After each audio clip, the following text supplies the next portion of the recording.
Hello and welcome everybody back to the future, the age of DeLoreans, of the King of Pop. Really tight pants, leather everywhere, leg warmers.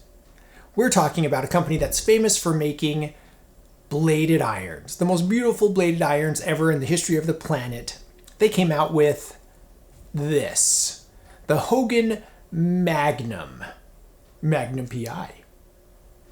454 Casual.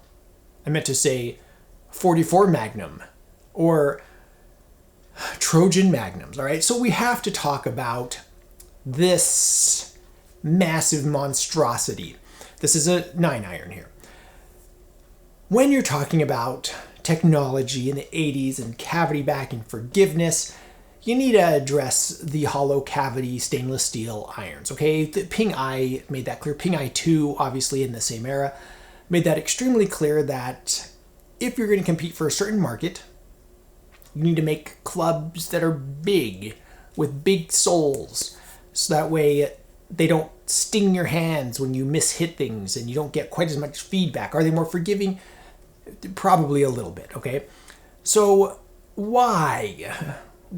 And I know a lot of people have mixed feelings about this particular model right here, the Magnum. Why would Ben Hogan do this? Why would they destroy such a beautiful thing? This was the beginning of the end. Well, this is 86. Remember, they're still making clubs now, but the company as it was making beautiful blades all the way through the 2000s. So I don't blame this for the fall of Ben Hogan. I think this is actually a pretty good iron. But why? We should have a look at the review table. The identifying marks are pretty easy to recognize. Magnum, red line, thin lips, a huge mono void cavity thing right here on the sole. It says Hogan. Aw, what pretty handwriting. And the iron number. And that's it. Look at this huge sole. Very reminiscent of some modern forgiveness clubs. Look at this top line. Very interesting. I like the top line. I like the pointed toe. It just makes me happy. Look at this toe profile. Beautiful. And then looking at the hosel here, we see, I wonder what other manufacturer had a ferrule delete. Ping.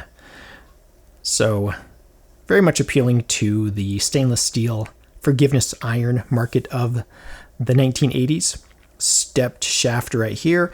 You can see, probably better than I can, Hogan Apex shaft. It looks like a 3 right here.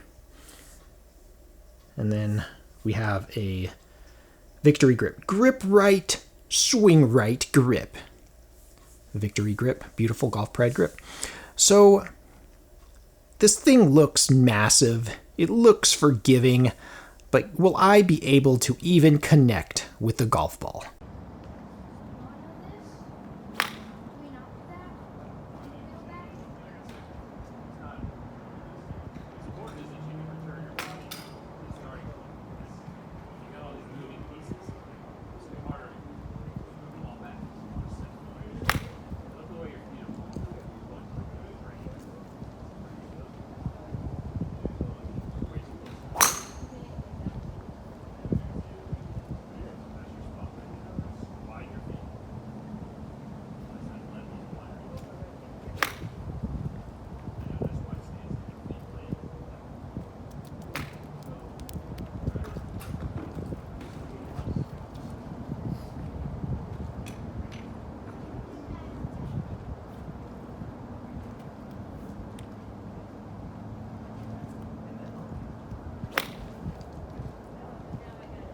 What do we call it when we hit the floor? It is wonderful to hit. It feels, I'm going to say it, as good as a Ping I 2. And in my opinion, it looks better.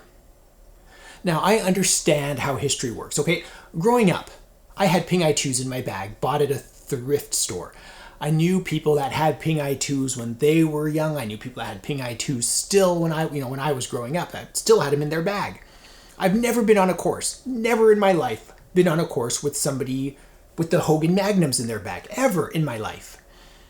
So history is the crucible, the refining fire, that tells us what is significant historically. Ping Eye 2 is historically significant.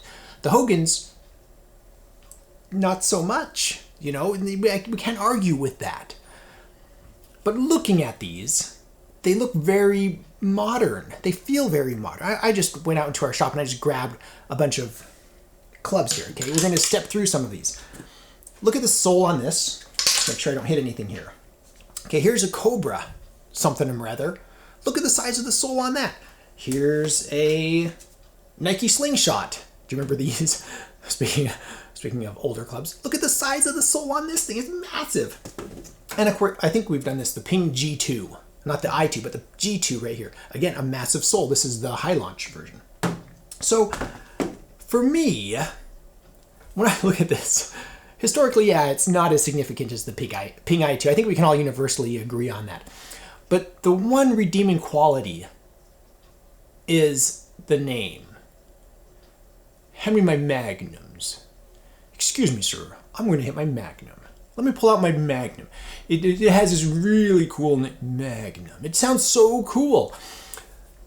And for that reason, I wouldn't mind putting this in like my winter set. Okay, here in Georgia, we still golf in December and January. It's a little chilly sometimes, but it's usually manageable. But sometimes your hands get cold.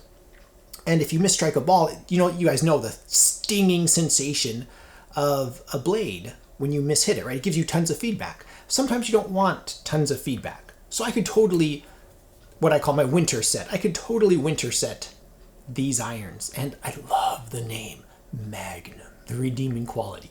Let me know your thoughts. Love, hate, don't really care, not really historically significant, who cares? I get it. Hogan Magnum. If you enjoy this content, please subscribe, thumbs up the video. You can always visit my Amazon shop in the links in the description below. I am an Amazon affiliate, so I make some proceeds from qualifying purchases. Thank you so much for watching. I am the Vintage Golfer.